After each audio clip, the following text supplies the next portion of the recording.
ikaw. This is no Christ, our Lord. Magandang araw, Diyos Lalo Banataw.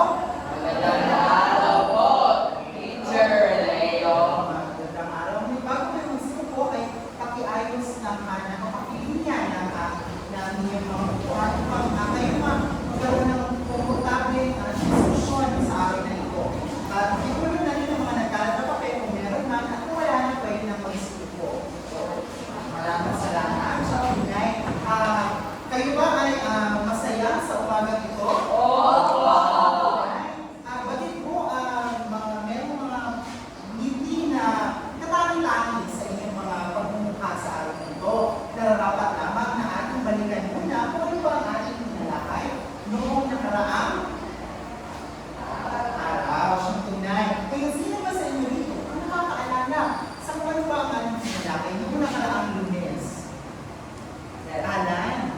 Sa aking pagkaalala ko, sir, at nilakay na rin yung nakaraang araw ay ang konsepto ng wants and needs ko. Siyang tunay ang konsepto ng wants and needs. May ano bang ibig pakabulukan kapag sinabi natin wants o mga kagustuhan? Yes, Sherika.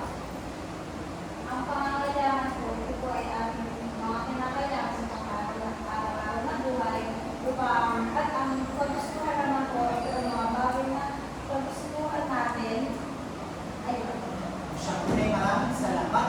Ayon kay Sherika, ang mga wants daw ito daw yung mga bagay na ating gusto at saka yung needs naman ito yung mga bagay na kinakailangan natin sa pang-araw-araw na buhay. Palakpakan natin ang ating mga sarili.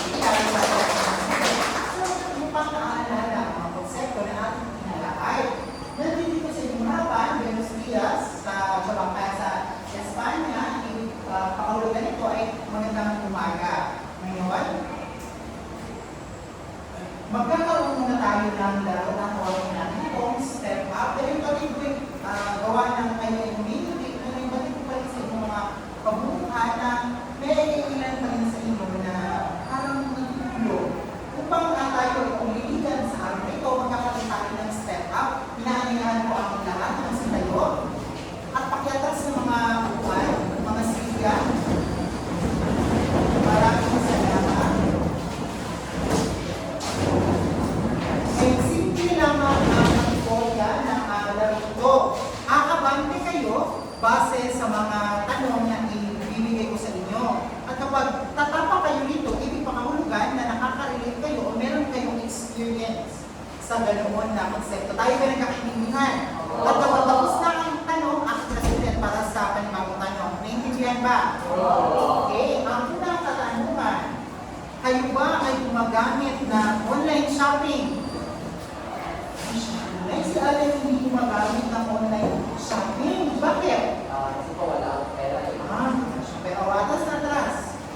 Ngayon, aabante kung sino ang mahilig kumain ng fast food chain.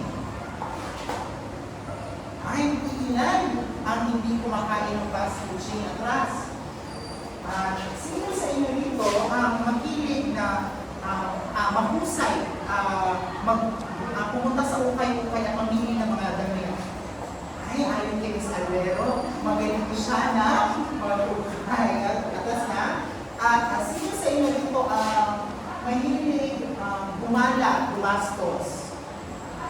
Eugene, bakit sa inyo palagi mahilig kang gumastos? patingin ko po ay masaya ako nagala kulay may pera. Siya tunay. Atas na.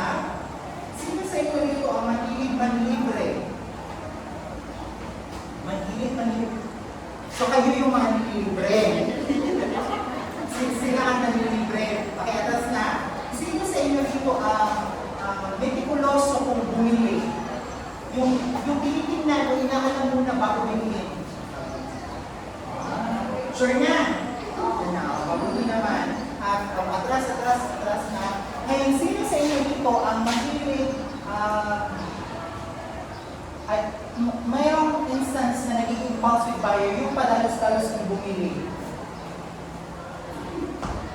Ay, meron mga instance si Mabonsha at si Ana na magiging padalos-dalos o very atas na. Sino dito ang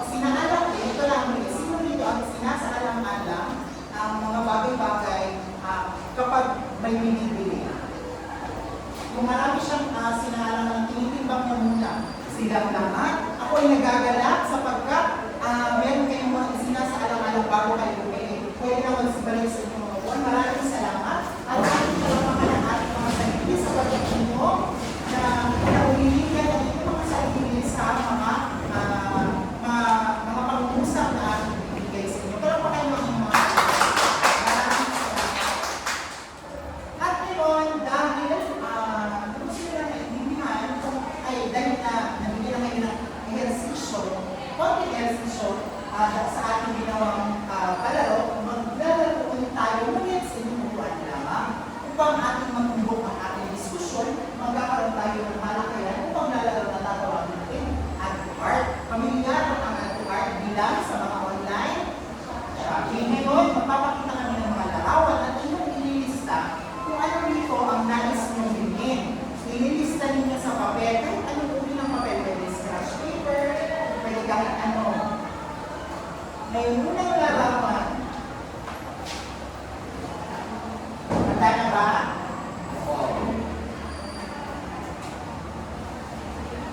Kuha pa sila ng papel. At ngayon, handa na ba lahat? Opo. Hindi pa nga tayo, di ba? Kasi hindi pa sa mga sagot. Handa na? Opo. Walang bulong kasi siya yung nabigyan natin ng bulong. Salamat, sir.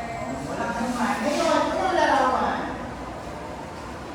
Tingnan nyo ang mga presyo, ang mga kung ilan ang bumili, kung ilan ang discount, at kung nais nyo ba itong bilhin. Pwede nyo ilagay image A, image B, or yung buong pangalan talaga ng produkto. May napili na ba kayo dito sa unang Opo. meron na. Ngayon, pangalawang slide. Dito, meron tayong bag na Chanel na imitation for 800 pesos. Meron tayong isang bag ng laki na 6 yung laman for 52 pesos. Saka 10,000 yung nabenta na dito. Tapos dito, 16 naman. Tapos meron tayong flash sale na damit. Original price yung natin. Saka may 5 libo na yung nabenta. Sumunod. Dito, merong mga sapatos. At may tubig. Sampung bote sila sa sisip.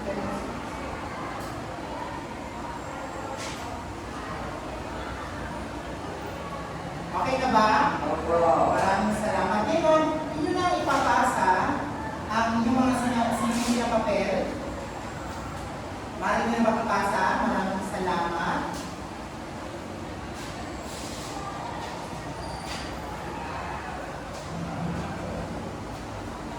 Maraming salamat. At dahil dito, magtatawag ako kung bakit ganito ang kanila, bakit ito ang kanilang managili. Tatawagin natin si Balbes. Kasi ito palagay ma, ito po yung lista niyo. Bakit yan po ang pinili niyo? Sir, ito po yan ang pili ko. Bigas na kukoyo, 81 per kilo. Saka laki din na tubig at saka mineral water na 60 po. Kasi ito lang po yung kaya kong bilhin. Ito po yung mga pangunahing pangangailangan ko ng araw. Sa iyong palagay ba, naging basehan mo ba yung mga presyo sa pagbili ko? Opo, sir, kasi tinitignan mo ba ang presyo na mas mura na po yung laki niya kaysa doon po sa bag natin. Maraming salamat po. Ngayon, kay Sherry ka naman. Bakit sa iyong palagay, ito yung mga pinili mo? Ang napili ko po ay t-shirt, tubig, at sapatos. Dahil itong mga bagay na pinili ko ay ito yung mga gustuhan ko na kaya kong i-budget, pero meron din sa mga pangangailangan tulad ng tubig. Kasi hindi ako mabubuhay hanggang wala akong tubig. And saka ang laki need is makakatulong sa pang-araw-araw ng aking buhay upang ako ay Ang unay, yung pagkakaroon ko, meron na akong follow-up question. Sa iyong palagay ba, naging ba, ano ba aside sa presyo, ano ba ang ginawang basihan ng pambili mo ng produkto? ang naging versihan ko po is, ang kulay na lang po sa t-shirt is ito po ang isa sa mga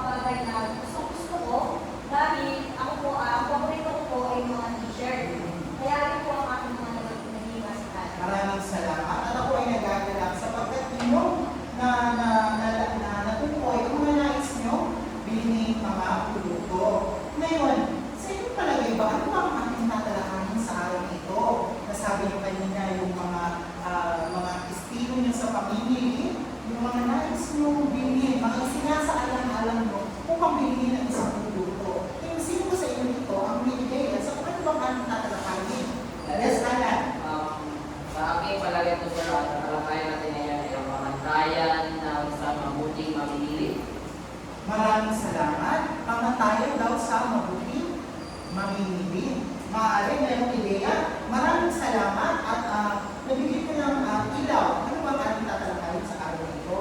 Ayon kay Alan, ito ay ang pamatayan sa matalinong pamimili siyang tunay. Upang ating mas mapalalim ang ating diskusyon, nararapat lamang na ating malaman ang mga alin. Mga layunin, maraming salamat.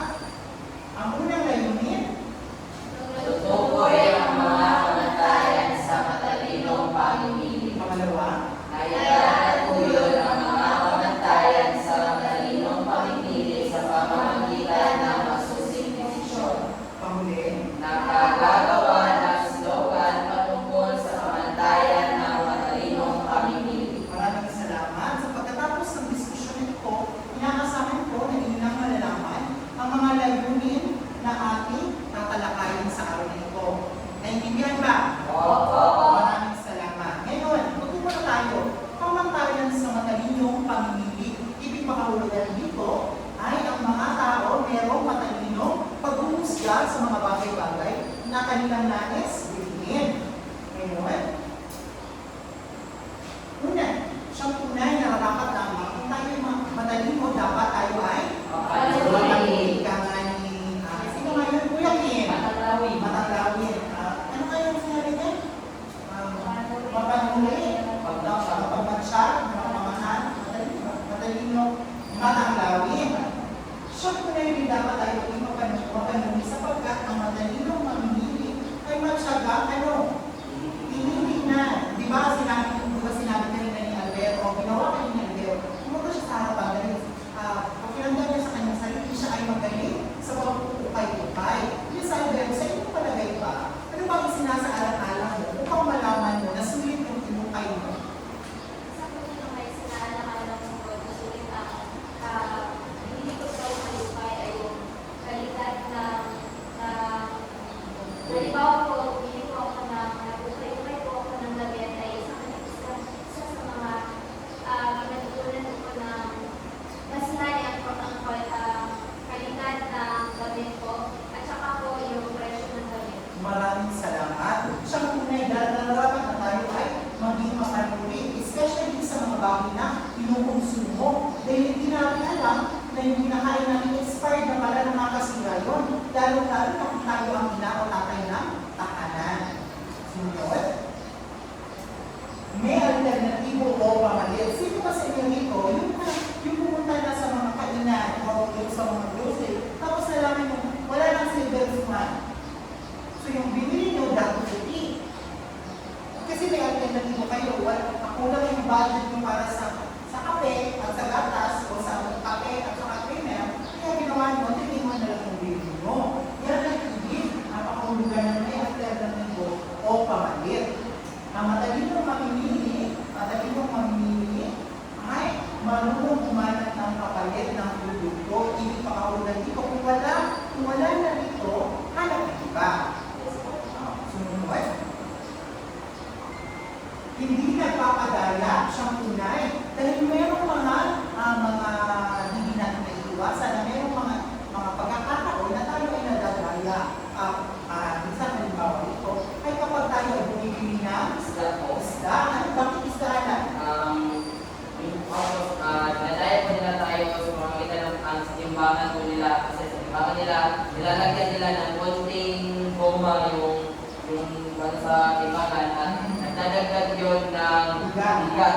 Kaya ang iyong binili, imbis 180 ang kilo, sa isang kilo, kapag timbangan yun ay maaari na humutlong sa 200 ang kilo. So hindi nagpapadaya. So ano ba ang pinakailangan gawin kung hindi madaya? Dapat po tignanin po yung mga strategiya ng mga nagbibigta. Kagaya ng iba kayo. Kagaya ng iba, nilalagyan nila na mura presyo. Ngunit hindi na pala presyo. Yung binibenta siya tunay. So pinakailangan, hindi nagpapadaya. So pinakailangan tayo ay maging mapanuri. So sinabi kanina, at ito, makatwiran. Dapat yung presyo o yung logiko ng kalidad ay tugma dun sa presyo o kanilang ibinibenta. Kung kailan hindi dapat tayo nagpapadala ng maigi dapat din tayo maging mapanuri. Mapagtanong kung bakit ba ang tawag dito, affordable yung presyo. Sumunod, o maging hindi tayo dapat magkatat, ayaw piagan. Magkaroon tayo ng pagtitimbang sa ating sarili. Dito ay sumusunod sa budget dito. Nagkakaalangan tayo kasi meron ilan sa inyo na yung budget na binigay 1,000 lang at dapat yung mga sabon lang yung bibili, bumili pa ng mga inumin sa Gmall. Kaya napapagalitan ng nanay. Yes po. Bakit ba kailangan tayong sumusunod sa budget? Bilang isang matalinong mamimili. Dapat sundin lang natin ang budget kasi para hindi tayo kulangin. It's better to be, mas mainam pa na sakto lang or kulang kung makulangan ka. Sa pera. Yes po. Maraming salamat. At dito naman sa hindi nagpapanik buying, hindi lang ito kalaki ang ating sarili, ngunit ating isalang-alang yung ibang bumibili. Hindi lang puro kesyo may kakayahan tayong bumili, hindi na natin isasaalang-alang yung sitwasyon ng iba. Kagaya ng nangyari sa pandemya, kung nagkakaroon ng panic buying tungkol sa mga Christmas, ano ba? Alcohol, issue, diba? Kasi nagkakaroon ng panic buying, hindi na iniisip ng ibang tao yung sitwasyon ng iba. Binibili nila ng pagmalaki ng porsyento, yung maliliit na produkto, para naman yung mga hindi limitado yung kanya sa buhay. Hindi na nila magbibili yung mga sachet ng mga alcohol, ng ganito at ganyan. Kung kaya nararapat na tayo ay maging matalino sa pamimili, hindi lamang natin sa alang-alang natin sa sarili, kung hindi ang sitwasyon din ng maraming salamat. Ang hili ay hindi nagpapadala sa anunsyo. Kung kaya mas maganda na tayo ay magtanong. Magtanong. Kung nandun tayo sa isang market, isang bilihan, nararapat na tayo ay magtanong. At hindi nagpapadala basta-basta sa mga anunsyo. Bakit ba? Ang madali nyo kasi mamimili ay mas binibigyan talaga ang kalidad sa pinaka at pakinabang ng isang produkto. Kung kaya mas nararapat na tayo ay magtanong. Ate, ganito, ganyan. Huwag tayong matakot na magtanong. Ang tawag dito, ng mga detalye sa produktong kanilang ibinibenta. Kasi karapatan mo yung pera ang ginagastos mo ron at binawagas. Tayo ba? Nagkakaintindihan? Customers always right. Yes, customer is always right. Kaya, huwag tayo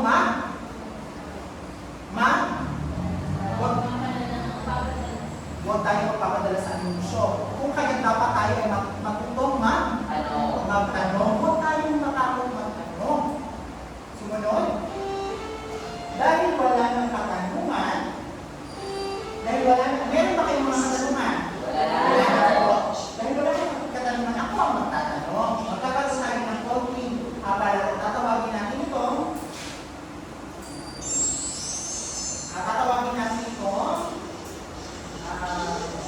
Deal or no deal? Handa na ba kayo? Yes. Dahil may kinasa kanina papel, ito ang babasihan ko. Iba mo rin na? Yan. Deal or no deal? Handa na ba? Deal or no deal? Next. Merong 10 case dito at bawat case merong nakapaloob na katanungan. Yung responsibilidad ay sagutan ang mga tanong na nakapaloob dito kung bakit ating mga people hindi ko talaga maintindihan ang mga konseptong ating hinalakay. O isa sa ba? Meron pa kayong pinag-isapan dyan? Wala. Mabuti ka mga makinig. Deal or no deal? Handa na ba? Ang unang katanungan at base dito ako magawa sa sinigasa kung sino matatanong. Nandito na ang 10 cases. Ang unang sasagot ay yung number, let's check ka. Kung hindi na naman. Number 1 po. Number 1, tignan, let's check ka. Ang katanungan ay, paano mo pinapakita ang iyong pagpapahalaga sa mga pamatayan ng matalino pangingin sa iyong pang-araw-araw na buhay? At bakit ito mahalaga para sa iyo?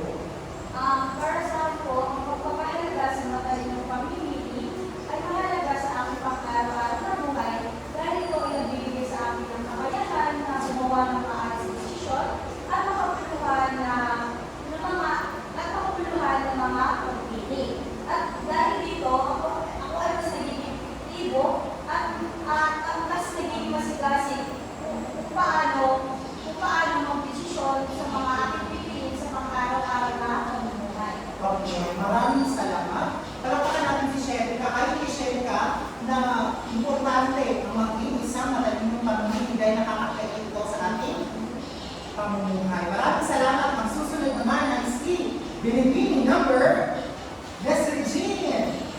Ano ang iyong nais na briefcase? Number 5. Bigay kay Regine ang case. Number 5. Ang iyong kalangan ay may mga magkakataon ba na hindi mo sinusunod ang mga pamantayan sa matalinong community. Ano ang nangyari at naramdaman mo? Siguro, naman po na may, tuwing bumibili ako or hindi ko nagagamit ang madaling pamili tulad ng mga binabudget ng aking o pinapadala ako ng budget na hindi ko ginagawa sa tama dahil nag-advert ako ng mga pagkain o iba't iba mga pangangailangan ko kesa sa pinapadala ng aking ina. So, hindi ko alam ko, hindi ko nasunod yung mga pangangailangan tulad ng matalinong pamili. Maraming salamat. At natuto ka naman mula doon. Maraming salamat. Ayon kay Jean, yung experience niya na maging impulsive buyers ng mga bagay-bagay. Ang susunod naman, masasagot ay si Ate Valdez. Ngayon, pumili ka na briefcase. Number 7. Bigay ang briefcase. Number 7. Ang katanungan ay, sa iyong palagay, bakit kinakailangan namin ang husay at matalinong pag-desisyon tayo sa pamimili? Para sa akin po, kailangan tayo magkaroon ng mahusay at matalinong pagdesisyon, lalo-lalo na pagkaya bibili. Sapagkat ang ating pera lang po ay limitado at kailangan po natin titigan ang mga produkto kung ito ba ay maayos. So, iniisip mo palagi yung kalidad at ang sulit pa sa presyo. Maraming salamat. At ang panghuli naman na sasagot dahil nakuha ng briefcase number 1, 5, at 7. Ang sasagot ay si Mr. Pitacion. Ginoong Pitacion, pili na ng briefcase. Number 2 po, sir. Number 2, ibigay ang number 2 kay Alan. Ang katanungan mo ay, ano ang iyong nararamdaman kapag nakabili ka ng isang bagay na alam mo sulit ang halaga?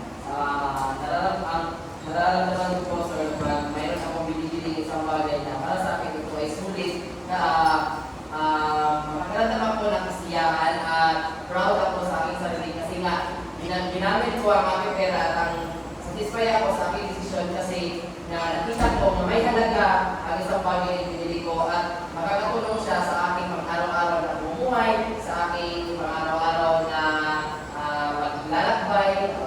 Maraming salamat kay Alan na na-experience niya na nakabili ng isang bagay na sa palagay niya ay sulit at ito ay fulfilling ayon sa kanya. Ngayon nyo lang na unawaan at sasagot nyo ang ilan sa aking mga katanungan. Narapat lamang na tayo ay pupunta na sa susunod na dako ng ating diskusyon. Tayo ay magkakaroon ng slogan making. Bago pa yun, naiintindihan niyo ba ang ating pinalakay? Maraming salamat. Iluwang na dama ang mensahe na nais ibigay na konsepto. Ano ang nais ipakailaw ng konsepto? Na tayo ay mag-iisang matalino siyang tunay. Maraming salamat. At dahil dito, dahil nandun ka rin kayo sa grupo, magkakaroon tayo ng slogan meeting. Ang mag-aaral ay inatasang gumawa ng isang slogan siyang tunay. Bibigyan ko kayo ng mga papel at inyong ibubuhit dito ang slogan na nais nyo ipakailaw na tungkol sa isang matalino mamimili. Matalino ba tayo?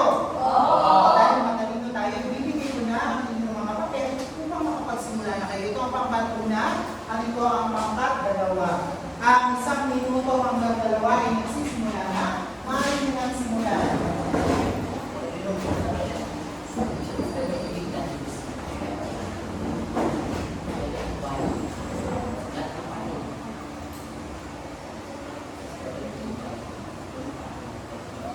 Ito ang rubrics upang kayo ay magabayan sa ano ba ang dapat natin ang sa aktibidad nito. Tayo rin kakaintindihan. Opo.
buwan matapos.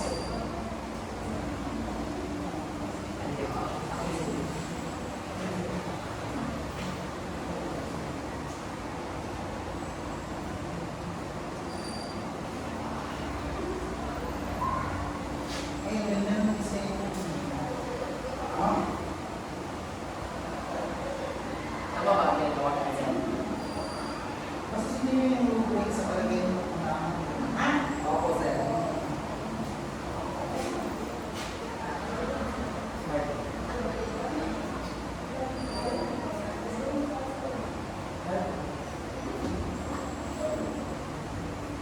Tapos na ba? Hindi pa po. Hindi pa po. Meron na lang kayong 20 seconds upang tapusin ang inyong state of the art na proyekto.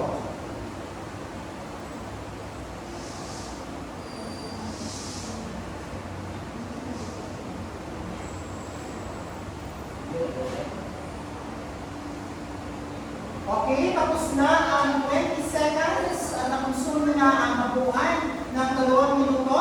Inaasahan ko na muna ako kasi mga mapupunta nila sa 2 minuto.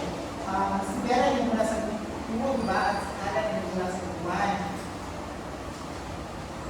Ang mapupunta ay ang group 1. Grupo ni Alan. Ngayon, sino ang nais mag-presenta? Ako, sir. Ano ba? Kung sabihin mo kami na inyong grupo ay mayroong ideya sa hindi madali mong makikita. Imagine ko niya naman ito. Ha? Makinig, makinig, makinig. Humarap sa akin at huwag tumalikod. Magandang araw sa inyo lahat. Magandang araw, sir. So, ang aming inilagay na slogan ay Keep calm and don't panic.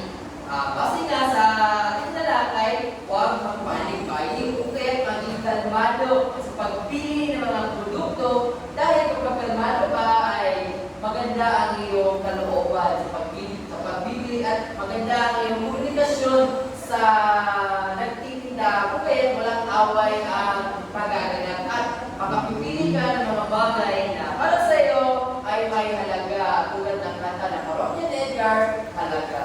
Maraming salamat. Bigyan natin ng barangay club ang grupo. At hindi naman magpapahuli ang grupo. So, ang ilagay namin dito ay matang-lawig. Sabi nga ni Kuya Kim, mapanuri, magpamansya, matang-lawig. Diba, sabi ni Sir kanina na dapat maging mapanuri tayo sa mga binibili natin ng produkto or mga pagkain na kailangan natin sa pang-araw-araw. Kaya, ang ilagay namin ay grupo ano ito? Matang-lawig. Maraming salamat. At ang grupo na ibibigay ko ng punto, sana ba kayo? Palakpakan muna natin ang mga at bigyan natin ang grupo ng barangay club din. Maraming salamat. Sa unang pangkat, sa nilalaman, nakakuha kayo na 15 puntos sapagkat nakatubog na mahusay ang nilalaman at ang kaugnayan ng inyong konsepto sa paksa. Binigyan ko rin kayo ng 15 puntos sa pagkakalikhain sapagkat binigyan nyo ng hugis ng mga kaman at keep calm na natin.